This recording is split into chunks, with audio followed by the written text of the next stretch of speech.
我现在所在的位置是婆罗洲北部的沙巴。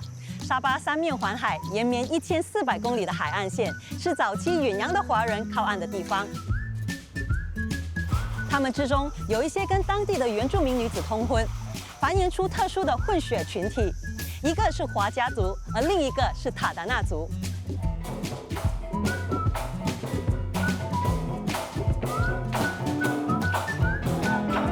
名字对我来说都非常的陌生，因为是少数群体，所以很多人都不知道他们的存在。我很好奇，他们的生活和传统华人到底有什么不同？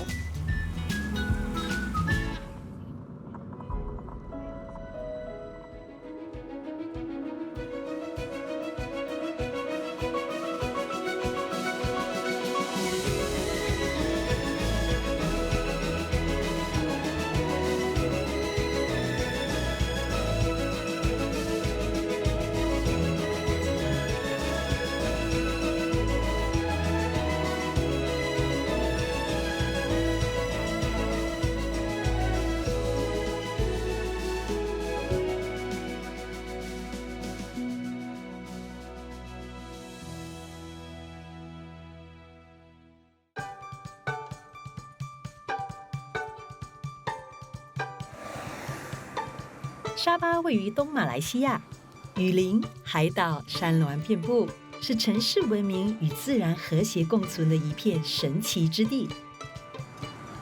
由于位于台风带之外，这里也被誉为风夏之乡，可见是个备受庇佑的土地。这里多元族群汇聚，住着超过30个族群，其中又以原住民占大多数，主要是卡达山族、杜顺族、巴瑶族、母鹿族等，文化色彩非常丰富。根据记载，中国华人早在1000多年前就已经踏足沙巴，带回当地盛产的香料、燕窝与木材等。但是大批华人南来是在19世纪中的事，因为这里当时是英国殖民地，劳力短缺，于是招来大批的华工。至此，华人就在此落地生根。他们聚居在主要城市，包括首府亚比。高峰时期，华人一度占当地人口的1/5，而今华人比例大约占11%，是原住民以外最大的族群。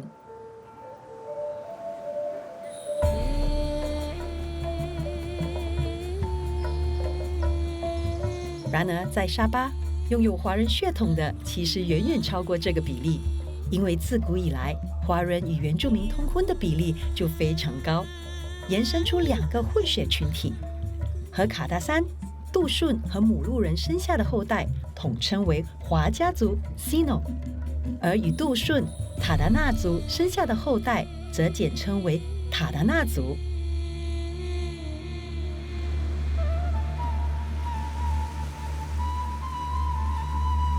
华家族的形成是在19世纪中叶以后的事。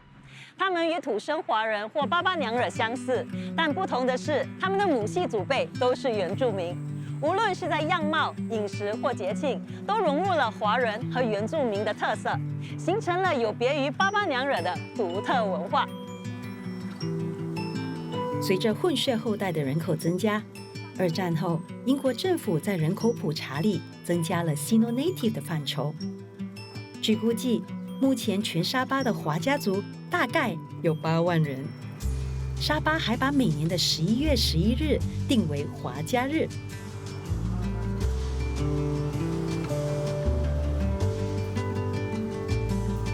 沙巴首府亚比的周边城镇向来都是原住民的大本营，他们经常与市区的华人互动交集，进而通婚。自小就在混合华人和原住民文化家庭成长的叶冠明，也经常到传统市集里采买食材。我爸爸是 Sino， 也是客家人，妈妈是卡达山，我是属于 Sino， 我是武术教练，已经有了30年的经验。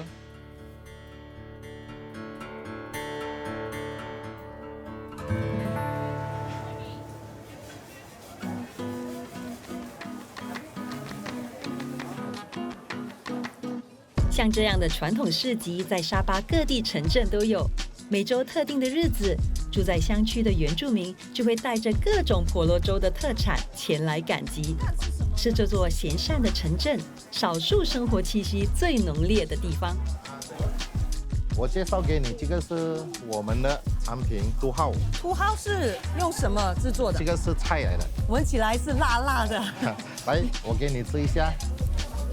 你知道我闻它的时候，我会以为说它会很辣哎，可是我吃进口里的时候，我发现其实它不算辣，可是它偏酸。偏酸，对。可是这个当做是零食来吃吗？零食吃也可以，有时我们是拿来跟饭一起吃的。这座市集的顾客各族都有，叶光明对市集里售卖的各种物品也是如数家珍。但他最让人惊叹的，不仅是对各族文化的认识和了解，还有他过人的语言天分。叶光明会说8种语言，他和父亲说中文，和母亲说客语，和其他族群的朋友说马来语和土著语。像他这样游走在不同文化的华家族，其实在沙巴非常的普遍。单凭样貌、肤色和语言，其实很难辨识出来。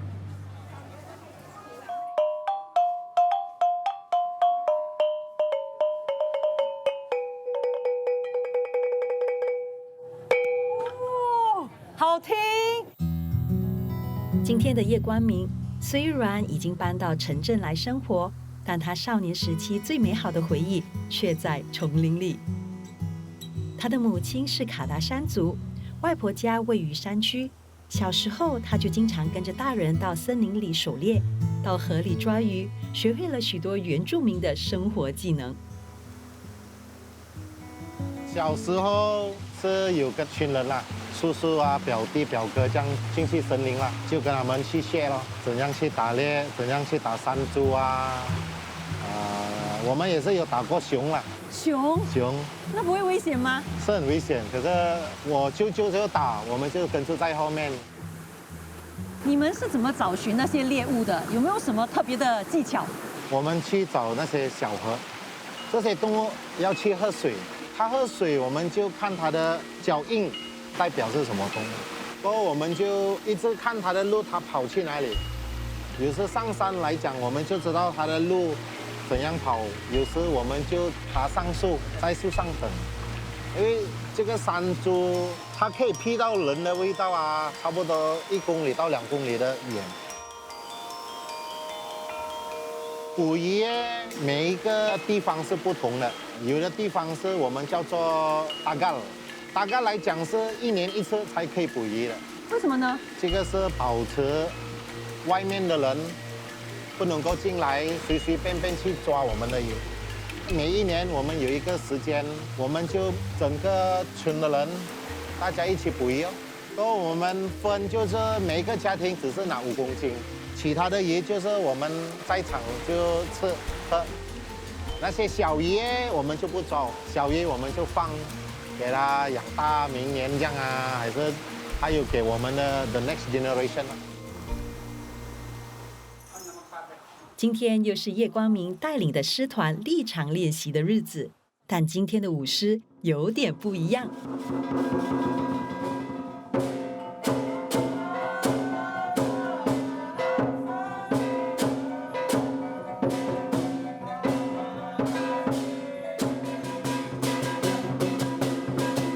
义南学校龙琴狮团的舞狮表演，结合了原住民为祭拜稻神而跳的竹竿舞。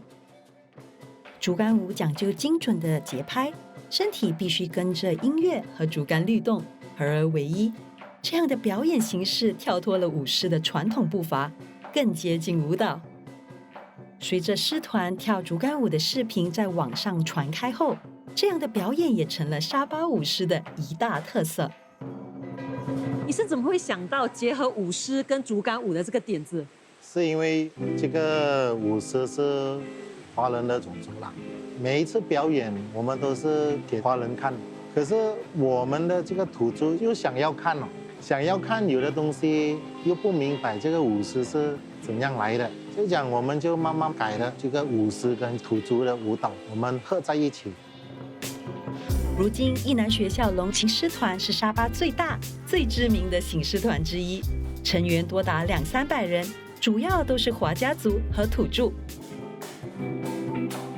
每一年带队都是在农历新年期间呢，会不会已经很久没有跟家人过年了？每一年我们都是忙在年27、28、29都开始出队，就讲我已经差不多32年都没有跟过家里人吃团圆饭啊，年初一啊、年15都没有经过了。就讲我从11岁到我43岁，都是已经出队了。所以会坚持持续到你80岁都这样。对，现在我的儿子也是跟着在一起。一直以来，叶光明都很庆幸自己生长在这个种族和谐的地方，是这里丰富的文化养成了他包容随和的个性。他的朋友各个族群都有，大家经常一起聚餐、钓鱼、玩乐，完全没有隔阂。叶大哥，从小到大有没有因为你的混血儿的身份而被排挤过？也有啦，通常是当我回去甘崩，在我母亲的乡村，他们叫做我们山东仔，就看不起我们，因为可能是我们是华人，不是土著。其实我妈妈就是嘎达山人了，我爸爸也是一个西诺。那长大后还会这样吗？到了一段时期，他们就慢慢的已经接受，就是讲我会他们的口音，吃喝玩都是在一起。以前就是他们叫山东仔，现在他们不是叫山东仔，他们叫做嘎曼。嘎曼的意思就是好朋友。那你觉得你自己是比较偏向华人呢，还是比较偏向原住民？一般一般啦，一般一般啦。在这个社会来讲，我怎样都是一个华人，还有我也是一个土著。不管你是华人还是土著，我们都是能够生活在一起，玩在一起，开心在一起，什么都可以在一起啊。在叶大哥的身上，我可以感受到他对不同种族的包容心。他的混血儿身份，让他在面对不同族群时，可以很轻易的就接受与尊重他人的文化与习俗。在他的舞狮团里，一直不断的有年轻一辈加入，有这位掌舵者的坚持，这股强大的凝聚力，一定能让他们独特的文化生生不息。在叶光明的眼中，婆罗洲是多元族群共处的典范，是他最引以为傲的家。在这里，他的皮肤是什么颜色，说什么语言，甚至用什么名字，属于什么族群，似乎一点都不重要。能够彼此包容尊重，才是最重要的。他的华人和原住民先辈早已立下了最好的榜样。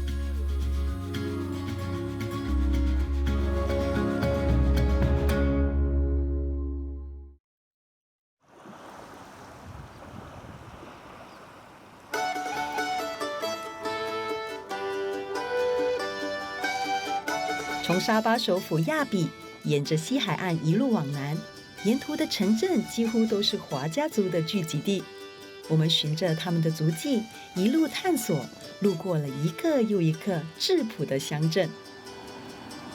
华家族是华人先辈，还有沙巴原住民卡达山、杜顺还有母鹿人结合的后代统称，拥有宪法所赋予的土著地位，享有土地继承还有其他特殊的权益。至今已经繁衍到第5、第6代了。在西南区沿海一带，生长着一种沼泽植物硕儿树，能加工做成硕儿粉。这种富含淀粉和营养的硕儿粉是华家族的传统主食。早期沙巴西南区这一带的硕儿加工行业很火红，不少华家族的先辈甚至是以此起家的。我的阿公就来自中国福建安溪，来到这边保货做小生意，然后在这边开一个纱布厂，然后他就在这边结婚。我的阿嬷是那个卢顺人。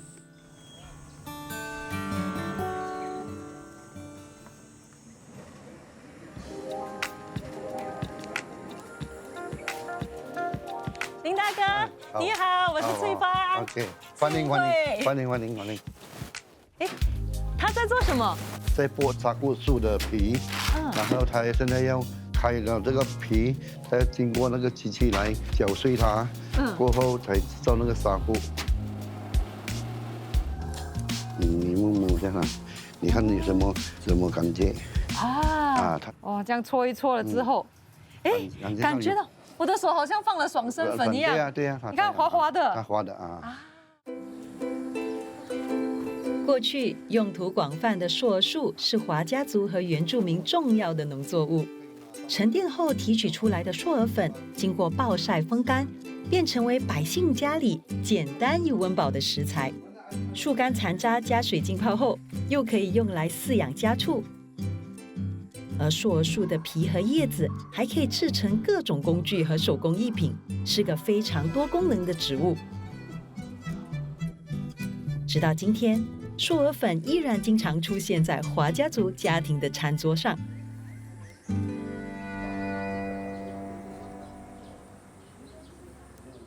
林胜国住在西南部一个叫做宝佛的城镇。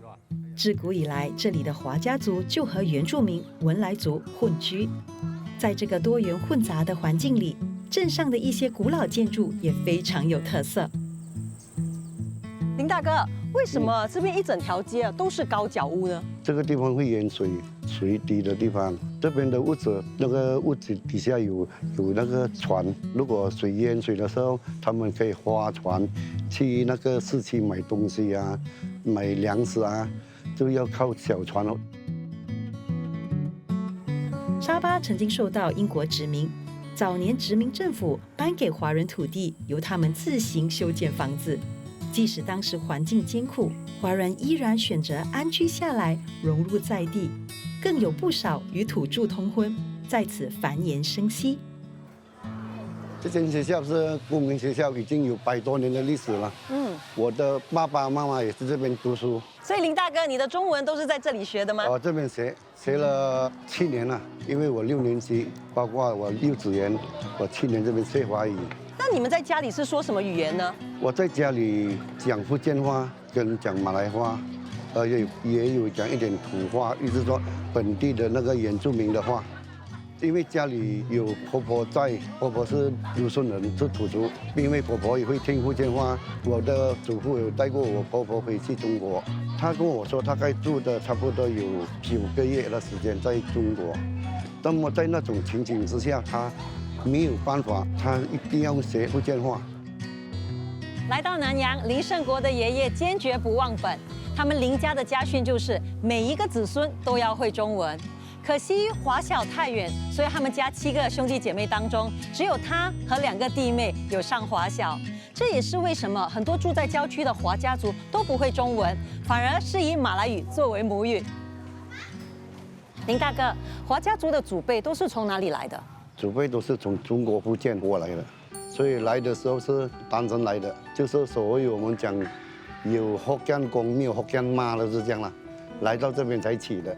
也因为这样子，就有了这么特殊的一个身份，对不对？就是有他们的到来呀，来到这边起了，这边的人才有我们这种华家族的存在。你有跟你的小孩说他是华家族吗？有，我一路都告诉他们，你们是华家族，因为我们不要把这些给他们遗忘。你对自己的华家族身份觉得骄傲吗？我感到很荣幸，很骄傲。因为这个华家族是在世界另外一个角落再也找不到了，只有在沙巴州才有这样的族群。这一趟，为了让我更了解华家族文化，林胜国还特地带我去品尝华家族的菜肴。哇，林大哥，这些都是一般你们华家族吃的美食吗？对，这些是我们的美食。这个有野菜。这个野菜叫 lemiding， 这个叫 pakis， 也是野生的。这个是大树菠萝，这个一干鲁马汉是煮这个阿萨姆的，这个是苏伦松，也是渔野的。该怎么吃呢？这筷子的拿法很不一样哦。对呀，要熟啊，这样就放进口去，哇，吞进去就好了。而且我发现你没有咀嚼，不用咀嚼吗？不用。我来试试看。我的这个是女生吃法。吞的不是很有经验，有一些卡在我喉咙。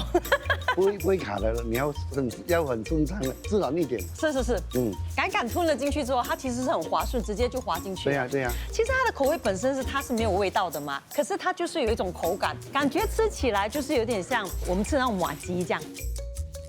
这吃起来好像在吃笋一样，你知道吗？就是煮了很久的笋之后啊，就是煮的绵绵的，吃起来我觉得很适合配饭吃。那这个是什么？芒芒案，它是水果吗？它是水果，只有在婆罗洲岛上才有的。哦，好酸哦。林胜国平日的饮食习惯融入了大量的原住民文化，但到了华人节庆，他和家人还是会吃华人传统食品。两种截然不同的文化，却能在同一个屋檐下找到安身的位置。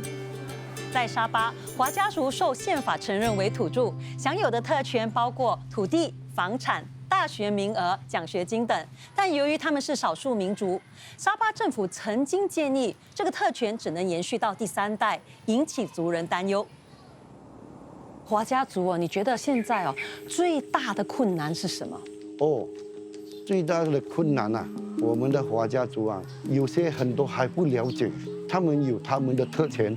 一般上的官员一看到他们有姓氏，就讲你是吉娜。就是这样的情景之下，我们有这个工会来保护他们。我们工会就解释给你们听，你们是在我沙巴州的政府的宪法之下受保护的，你们是土著来的。如果他们有学问很好的话，成绩很好的话，我们会帮他们申请那个助学金，而且我们也有希望想要把这个华家混血儿，把我们这个工会给它扩大它，照顾他们的福利啦，这个是我们的愿望啊。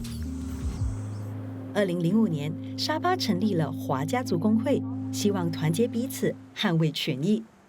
一群志向相同的成员，三不五时就聚在一起开会，筹办各种活动。尽管人数不多，但却有很强的凝聚力。是吧？这个是我们member的。大家好，你们好，打扰了。我看到你们开会都好正式，而且你们都穿了好漂亮的传统服装哎。这个衣服的含义就是说，这个是代表华人，这个是摩洛人，这个是噶达人鲁顺的代表的意思。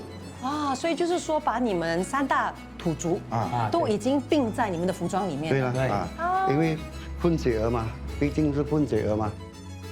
林大哥告诉我，他积极的参与工会活动，除了是想帮助华家族的族人之外，他也有一个小心愿，他希望能让世界各地的人知道，在婆罗洲这里住着一群有着华人和土著血统的人，希望大家可以好好的认识他们独特又宝贵的文化历史。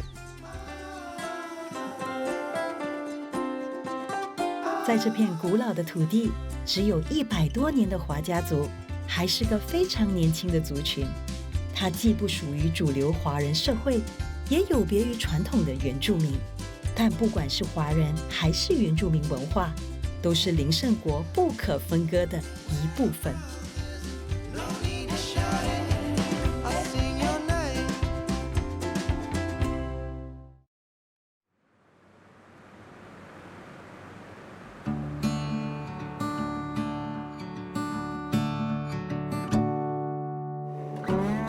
在沙巴，通婚是极为普遍的事，大多数的华家族也仍然维持着混合文化。而这片土地上还有一个与华家族相似，却比华家族更早形成的混血群体，那就是塔达纳人。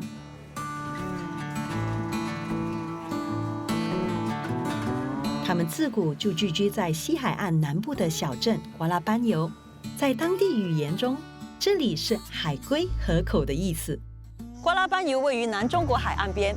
18世纪，华人从中国到文莱经商，路过这里停留，娶了塔达纳族女子，从此开枝散叶。如今，在沙巴的塔达纳族人口大约有2万人，很多都有华人血统。小镇毗邻沙巴最大的泥炭沼泽森林——克里亚斯湿地。偌大的红树林是许多野生动物的家园。乘船顺流而下，蜿蜒的河道，苍茫的丛林，岸边的人家构成了一幅原始的热带风情画。就在这片生态丰饶、人烟稀少的土地上，塔达纳族已经安居乐业好几个世纪。如今，许多塔达纳族人已经丢失了华人的姓氏和语言，但他们的节庆、饮食、服装乃至农耕技术依然有着深刻的华人文化烙印。因此，他们也被誉为最华人的原住民。Saya punya nenek moyang datang sini, dia datang daripada China, bawa itu barang-barang yang jual, ikut kapal air lah, datang pergi Sabah.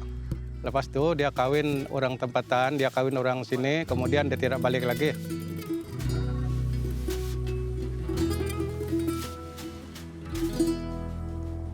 Kimsi 是当地受委任的甲必丹，也就是社区首领，负责管理村子里的300户塔达纳人家，同时维护华人礼仪。在这个村子里，许多塔达纳族就居住在祖辈留下来的田地上，世代以栽种稻米和果树为生。Kimsi 祖上3代也是农夫，他自小就经常下田帮忙做农活。Encik Kimsi，你好，我是翠芳。Hai, selamat datang. Mari kita jalan-jalan dulu lah sini, tengok-tengok. 好，我们去jalan-jalan吧。Ya begini, orang Kuala Panyu ini orang Tatana 10.000 orang ada. 那是不是他们都以这些种植这些稻米为生呢？ Dia tanam padi, piara binatang lah. 6 bulan lah daripada tanam 2 bulan, 3 bulan, 4 bulan dia sudah tuai ni buah lah.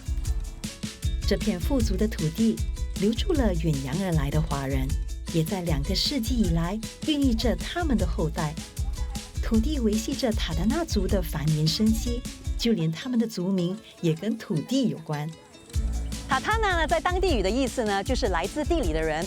这是有个传说的，古时候瓜拉班尤这里的2个部落因误解而开战，不敌的那一方就开始挖掘洞呢，去躲藏自己。事后从洞里出来了之后呢，就被称为来自地里的人。今天塔达纳族务农的工具很多都是从华人祖辈那里流传下来的，其中就包括用水牛犁田、使用耙和烧鸡。Ini tampik padi ini memang dari China punya asal lah ini. Ini memang kerja dia mau tampik padi saja ini. Ambil dia punya isi, kemudian yang dia punya itu karena buang sana kan, tinggal isi lah. 所以那些华人先辈他们所带来的这些工具哦，都一直使用到现在，延续着。Ini memang dari China punya ini. 过去农民依照先辈的传统方式，以人手塞米。后来随着时代的进步，塔达纳族也改用更方便的机器处理稻壳。200多年来，华人祖辈带来的农耕技术、文化习俗依然在这里流传。就连塔达纳族的传统服装也有不少华人元素，但由于手工复杂，这些传统服装都必须由裁缝师度身定做。Ini saya punya kawan, Swelan. Swelan，你好，你好，你好。Dia punya nenek juga orang daripada Hong Kong. 哦，所以你的祖辈他们是从香港来的。虽然多年前接触到传统服装后，产生了浓烈的兴趣。她原本是个家庭主妇，40多岁才自学裁缝，如今已经有8年的经验，像 Kimsi 这样的熟客比比皆是。她的一双手非常灵巧，但其实要完成一套手工传统服饰却不容易。塔达纳族的女装呢比较复杂，需要7天到10天才能完成。每一套的价格是介于新币150到200之间。男装就比较容易，只需要1天就可以完成了。对随兰来说，最困难的就是刺绣，因为要符合规定的数量和颜色，缝错了就要拆线再缝。可以吗？Ay, liang saya kasih pakai kok ini lebih cantik, lebih liang-liang oh. 塔达纳的这个传统服饰有哪些华人元素呢？ Inilah baju leher nih macam Songsam punya baju lah, style Songsam lebih kurang kan? 所以就是衣领的部分。那男装呢，有哪些华人元素？ Ini baju lelaki kan, dia ada unsur-unsur Cina lah. Ini leher dia kan macam songsam juga kan. Yang macam ini ada pocket dia.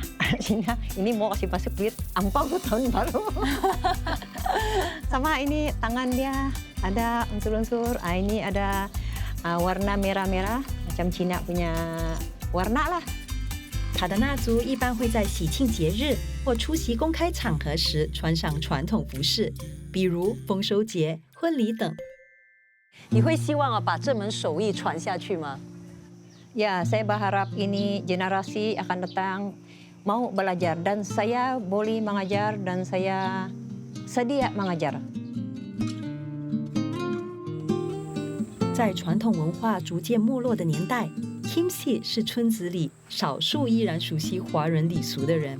在当地，举凡过节如何祭祖、婚礼如何敬茶、亲人去世如何带孝，族人都要来请教他。 Masuk. Ini kita, saya punya rumah lah ini. Kita naik sini dulu. Sini ada 2 bilik, 1 bilik untuk saya, sini untuk anak. Ini saya punya tempat sembahyang. Ini datuk nenek punya lah. 而且我发现你家吊了好多的灯笼哎。 Ya, banyak tenglong untuk inilah orang Cina mesti mau pasang ini tenglong. 在 Kimsi 家，从门神、对联以至家中的神台和各种装饰，都再显露他对华人传统文化的坚持。想当初，他的祖辈为了让后代享有土著权益，不惜隐去了中文姓名。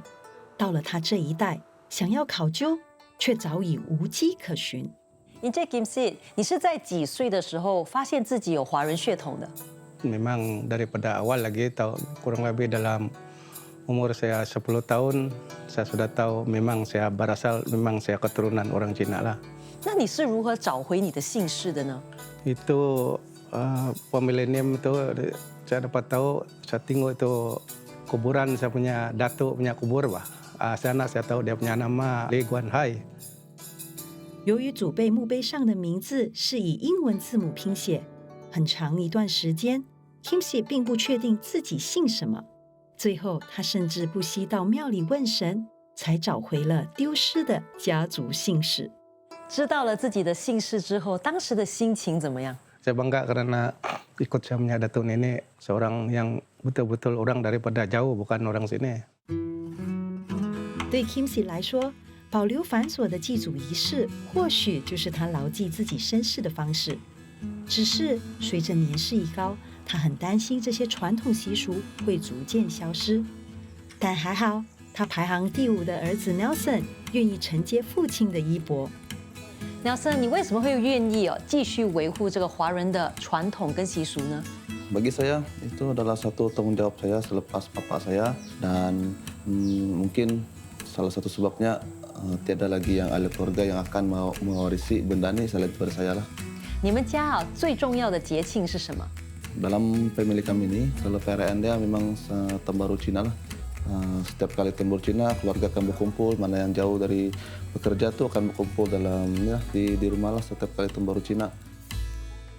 我觉得 Kimsi 在这个村子里扮演了非常重要的角色，他就是这个村子里面华人传统文化的守护者。在这里，几乎所有的塔达纳人都已经不会说中文，而且对习俗一点都不了解。幸好有他可以教导，而且他的儿子 Nelson 也因为父亲的执着，愿意接手，还让3个小孩呢都上华小。某种程度上，除了可以弥补爸爸无法学习中文的遗憾之外呢，也希望他们家能够把这个遗失的语言找回来。 塔达纳族有自己的语言、文化乃至传统服饰。目前在身份证上，他们被划分进沙巴主要原住民杜顺族的分支。而 Kimsi 最大的心愿就是希望塔达纳族能够成为一个独立的族群。 Saya kalau orang tanya, kamu orang apa? Kalau orang sini tanya, saya orang Tatana. Kalau orang dari jauh, kalau orang Cina, memang saya orang Cina.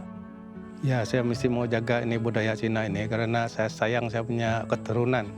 Pasal saya sayang saya punya orang tua kan. Dia bagi saya ini harta ada keturunan daripada datuk nenek, Pak. Jadi sehingga dia mati pun saya masih ingat sama dia orang. Saya masih guna ini kepercayaan mereka untuk saya kasih hormat sama dia.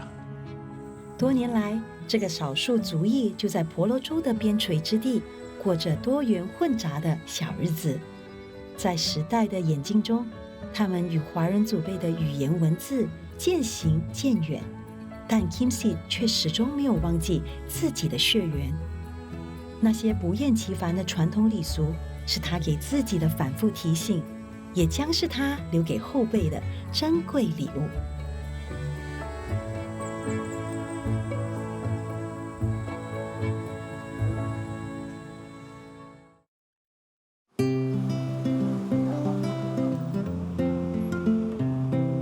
这里是距离瓜拉班尤40公里的沿海小镇孟奴布。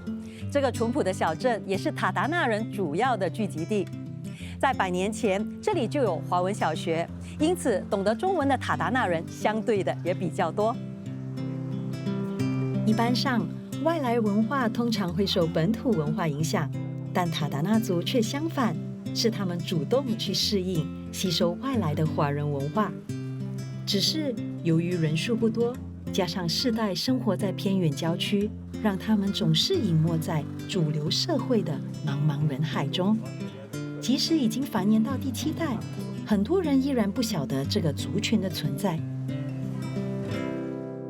我是福建同安的，我的祖辈是海盗的，起了这个达达纳的这个尼泽，我是第5代的。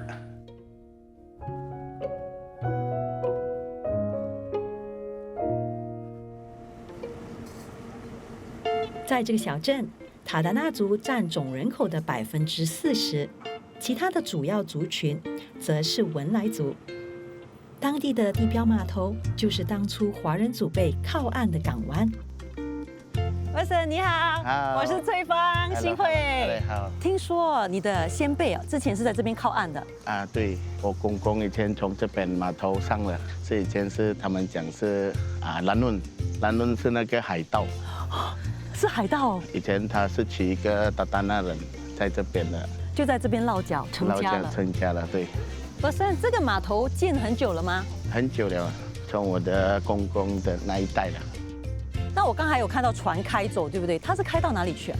开到拉布湾，差不多半个钟了，都是去买巧克力，后来人家去看那个风景了。所以它是一个游玩的岛屿。对对对。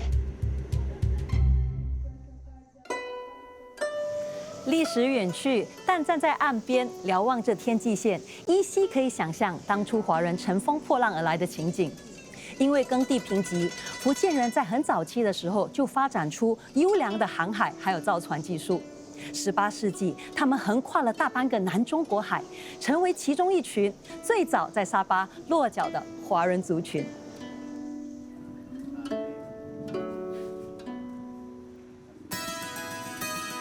孟奴布的老街处处充满岁月的痕迹。过去华人在这里开档做生意。早期 Wilson 的爷爷除了卖水牛，也在小镇的街上开茶室。后来爷爷去世，茶室才改为杂货店，由姑姑和姑丈经营。我妈妈以前有做生意在这边了，现在就是给我们的姑丈长回来了。以前是锅边店来的，现在变了杂货店。怪不得我就看你的招牌，它上面写着有锅边。对，喝茶店。这边是我的干爹开的杂货店。干爹开的杂货店。对。哇，那你每次来一定要吃什么？我吃这个，甜甜的。这个吗？甜甜的，这是什么呀？它很甜啊，里面有那个花生，很好吃的哦。华人的到来改变了当地土著的文化与生活面貌。通婚在当地是极为普遍的事。Wilson 祖上每一代都和塔达纳族结婚，他们家有许多充满华人色彩的装饰，但一家人却主要以马来语、福建话或塔达纳语沟通。嗨，欢迎来到我的家。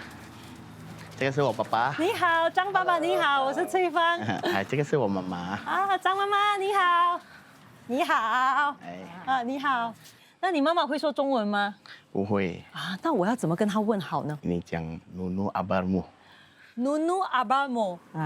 Monsoy ani, Monsoyani 是什么意思 Monsoyani 是 bagus 吧。？Bagus 我懂，就是好的意思。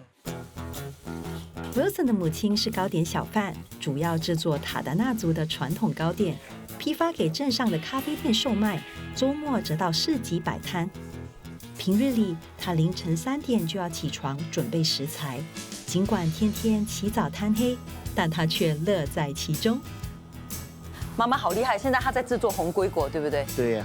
这是你们常吃的一道甜点吗？每次在生日，后来在圣诞就有做这个红茶果。所以这是福建人的传统，对不对？对对。那我可以向妈妈偷师吗？可以呀。Wilson 母亲的好手艺源自代代相传的食谱。平日里，尽管他们家都以原住民饮食为主，但逢年过节，一家人就会隆重其事地烹煮福建佳肴祭祖。不管是哪一种食物，Wilson 母亲总是能凭借一双手把一家人凝聚起来，因为这就是他们家最熟悉的味道。好吃吗？好好吃哦！里面是鲜虾有点辣味啊。所以在你们家哦，多少人是会说中文的？就是妈咪的。就是妈妈不会了。那你们觉得华文容易学吗？哇，小妹的反应很大。小妹，你来说，为什么好像感觉很挑战？我不习惯讲华语。可是你讲得很好啊。没有。为什么不喜欢？因为这边人全部讲文奈，所以我们习惯了讲文奈，我们不习惯讲华语。当我和 Wilson 和他的家人聊天的时候，发现了一个很特别的现象。当我问他们会怎么介绍自己是什么人的时候，二姐说她是塔达纳人，可是爸爸和小妹却说自己是西诺，而 Wilson 呢却很坚定地说自己是华人。虽然他们的身份认同都不一样，但是唯一不变的就是他们都是来自同一个祖辈、同一个血统的土著华人。像 Wilson 这样的家庭，其实就是这个镇上大部分家庭的缩影。在这里，大部分塔达纳人都得以保留华人姓氏，只是官方证件上各种错综复杂的身份和名字，却让外人对于这个混血群体的认知更加混淆。你的身份证上面写的是什么名字？Wilson Teo。是英文的，那你有中文名字吗？有，张伟胜。所以伟胜是用 Wilson 去拼过来的。那你觉得你的姓氏张重要吗？很重要，因为我们是华人我们要留住了，一代又一代要传下来。直到今天，外人对塔达纳族依然存在着很多的不了解。Wilson 的母亲至今也依然见证泛灵信仰的治病仪式。在他们家，要是有人生病了，会去看医生，也会请母亲用土著方式除病消灾。而一些华人早已遗忘的古老习俗，他们也还在遵循。你们有一个传统就是要到海边去丢粽子。对。为什么要这么做呢？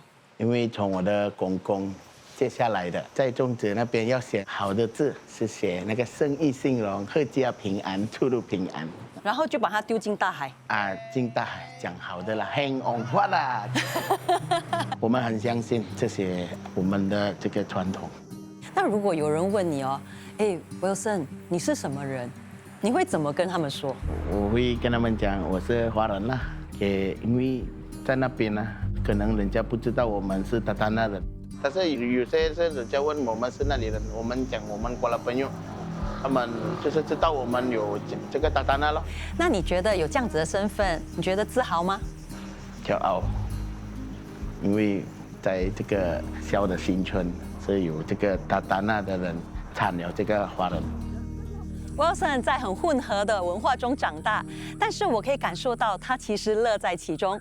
少了语言的障碍，形成了他很随和的个性。我相信，不管到婆罗洲的哪一个角落，遇到怎么样的人，他都可以随心所欲地交上个朋友。华家族和塔达纳族的语言、文化乃至身份认同，从来不能一概而论，而是一个光谱。他们的形成固然有大时代的历史脉络，却也成了华人和沙巴原住民通婚的起点。直到今天，通婚依然持续着。华家族和塔达纳族的人口还在增加，并将继续向世人展现沙巴多元族群融合的面貌。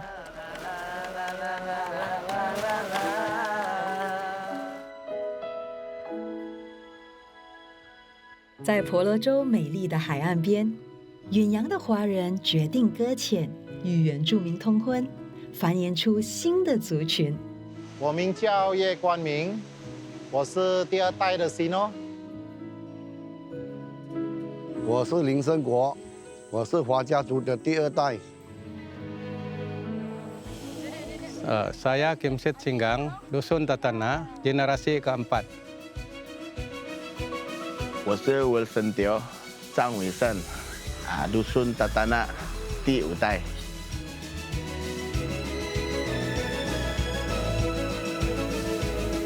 他们融合了祖辈不同的文化，演化出新的生活形态，为沙巴的人文面貌注入新生命。